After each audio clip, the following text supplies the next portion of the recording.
بسم اللہ الرحمن الرحیم۔ السلام علیکم۔ سبق نمبر 2 تشکیل پاکستان کے لیکچر نمبر 15 کے ساتھ مس نائمہ حاضر ہیں۔ آج ہم پڑھیں گے کرپس مشن، آئینی اور دستوری تجاویز۔ پچھلے لیکچر میں ہم نے پڑھا تھا کہ ہندوؤں نے مسلمانوں کے علیحدہ وطن کے مطالبے کو روکنے کے لیے بہت سی کوششیں کیں، اور اسی سلسلے کی ایک کڑی کرپس مشن یا برطانوی حکومت سے مذاکرات تھے۔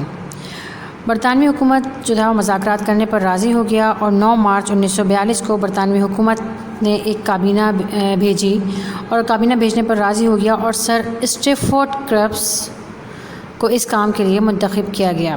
22 مارچ 1942 کو کرپس کا جہاز دہلی پر اترا۔ یہ وہ موقع تھا جب مسلم لیگ اگلے روز قرارداد پاکستان کی دوسری سالگرہ منانے کی تیاریاں کر رہی تھی۔ ہندوستان پہنچنے کے بعد کرپس مختلف رہنماؤں سے ملا اور اپنی تجاویزات ان کے سامنے پیش کی۔ نہرو کے ساتھ اس کے گہرے اور دوستانہ مراسم تھے۔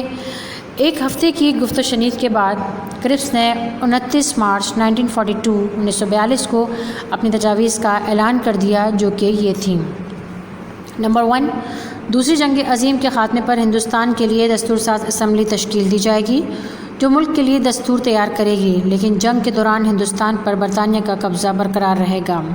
نمبر 2، مجوزہ دستور وفاقی طرز کا ہوگا، جس میں تمام صوبے اور ریاستیں شریک ہوں گی۔ نمبر 3، وفاقی دستور میں کسی بھی آئینی صوبے یا وفاق کی ریاست کو یہ حق دیا جائے گا کہ وہ 10 سال بعد بطور وفاقی علیحدگی اختیار کر لے، اور جو اکائیاں علیحدگی اختیار کر لیں گی وہ اپنا وفاق بنا سکیں گی۔ لیکن ہوا کیا؟ ہوا یہ کہ ان تجاویز کو کانگریس نے بھی اور مسلم لیگ دونوں نے ہی نامنظور کر دیا۔ اس کی کیا وجہ تھی؟